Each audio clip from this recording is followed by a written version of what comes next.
Good day to you, fellow colleagues, mining engineers and geomining experts across the board in the Nigerian mining sector. My name is Engineer David Longe, and it's my pleasure to be part of the 21st International Conference of Nigeria Society of Mining Engineers, NSME, for 2022. And also I'm glad to be able to share briefly with you with respect to sustainable mining in Nigeria, the prospect and the challenge, and I'll be focusing briefly on financing sustainable solid mineral development in Nigeria by Nigerians for Nigeria's socio-economic development.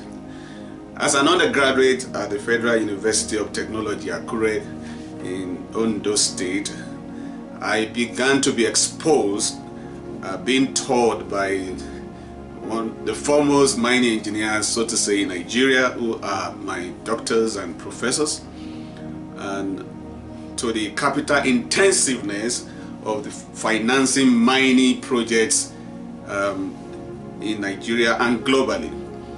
And when I took upon my master's degree training with specialization in mine management and mineral economics under the able supervision of the amiable Professor Bafumisho, who happened also to be my undergraduate first degree supervisor also.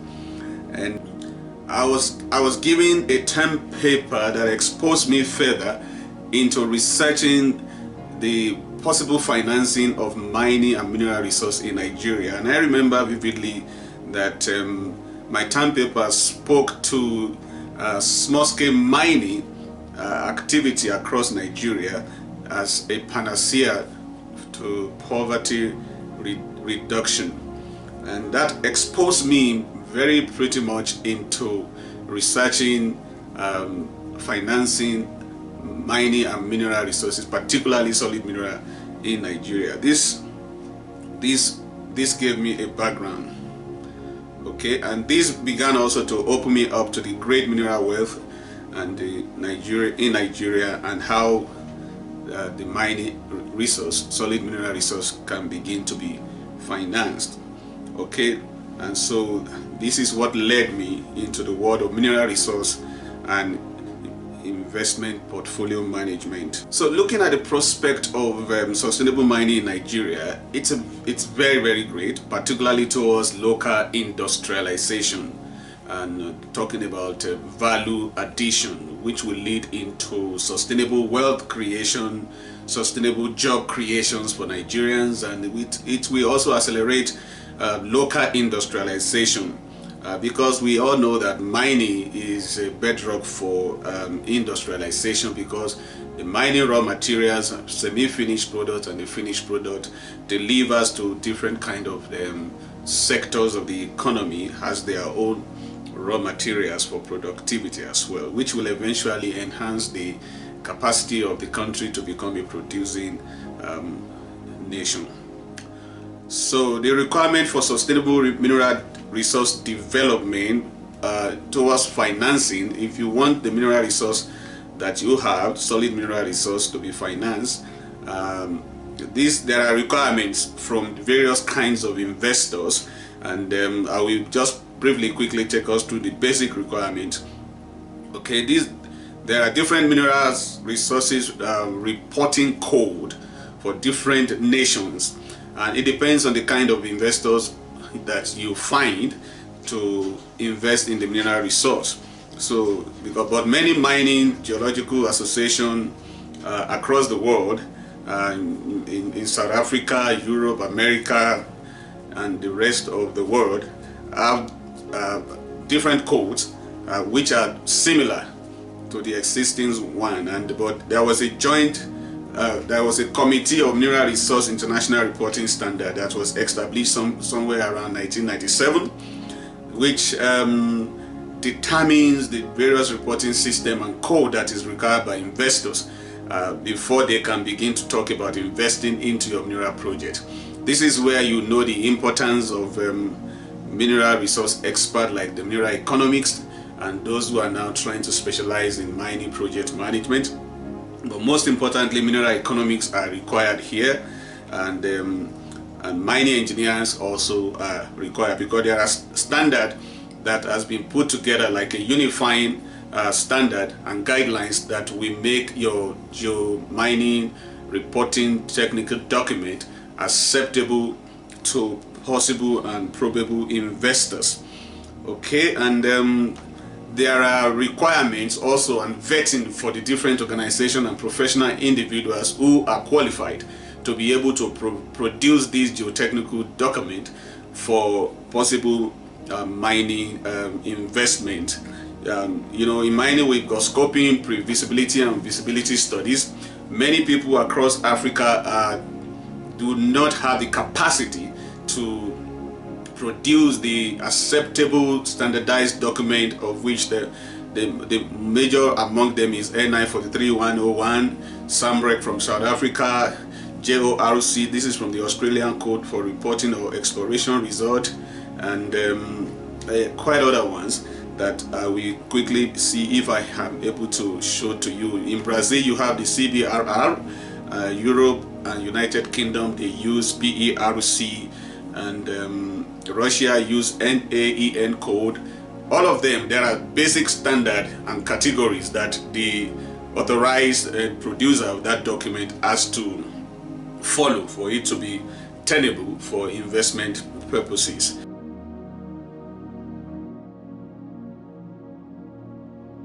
This document, it's prerequisite for any investment, any major kind of solid mineral investment anywhere in the world. If you really want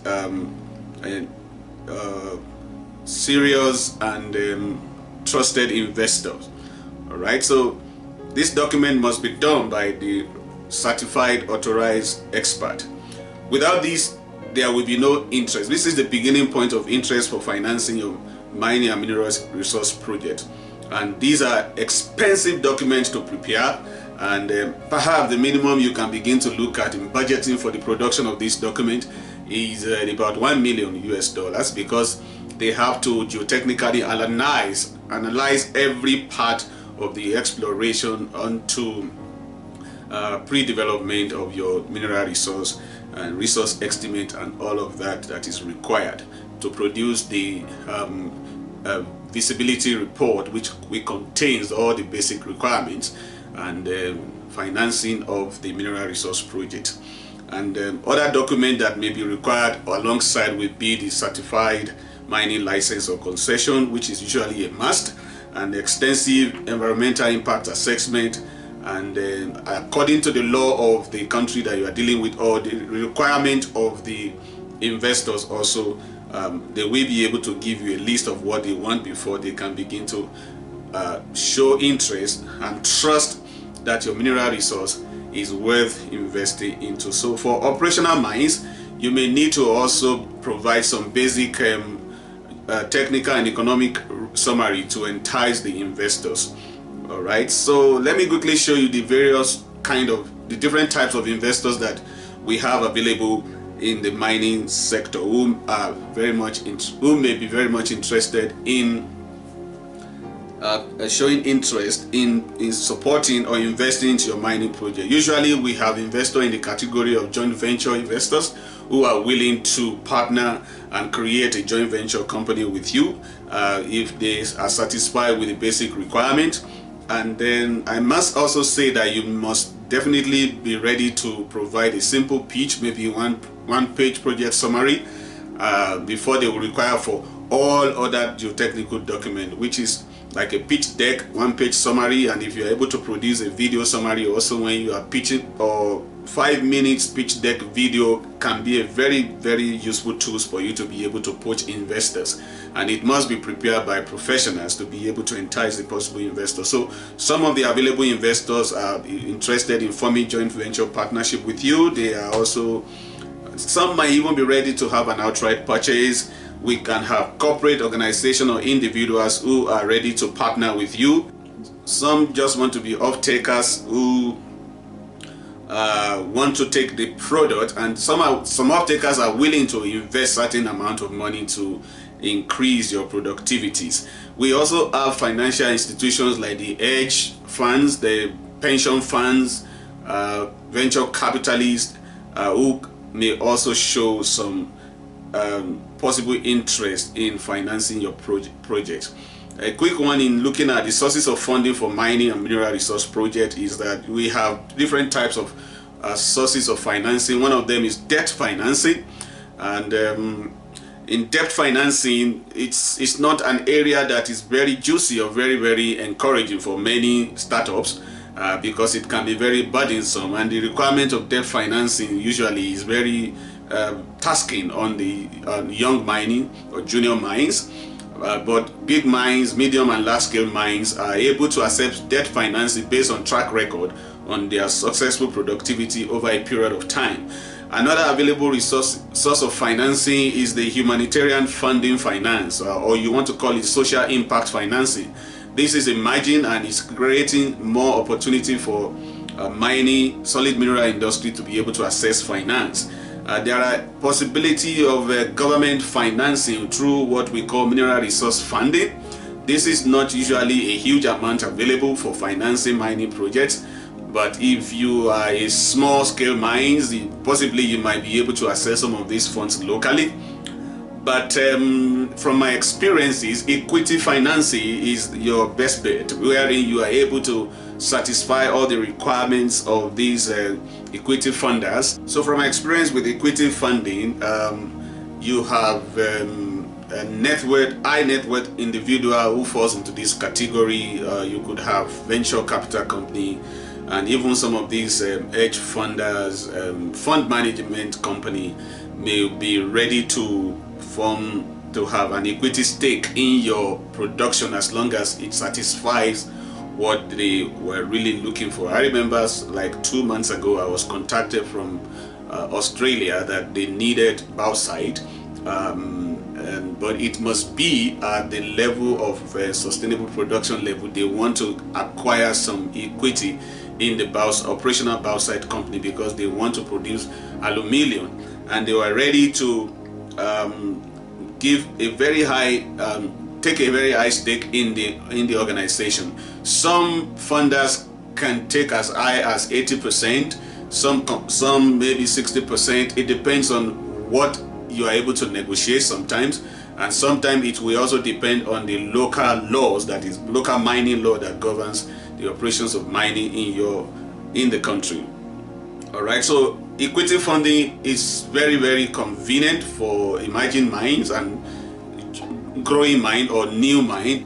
Angel investors are very good opportunity for emerging mines, and they are more willing to invest into startups. I think you may also want to look quickly into that. So the best option for you usually has to do with equity funding, which includes corporate, individual, angel investors as well, because it helps for easy growth. You are not burdened with bank rates for loan refund and all of that.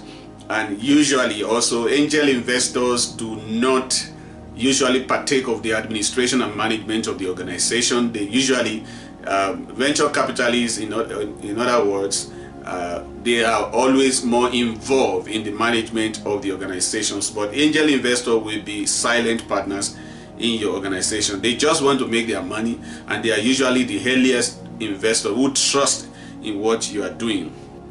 So further on sources of financing for your mining project, we need to have a serious look. The investors will usually consider the mining law and the legislative frameworks of the country.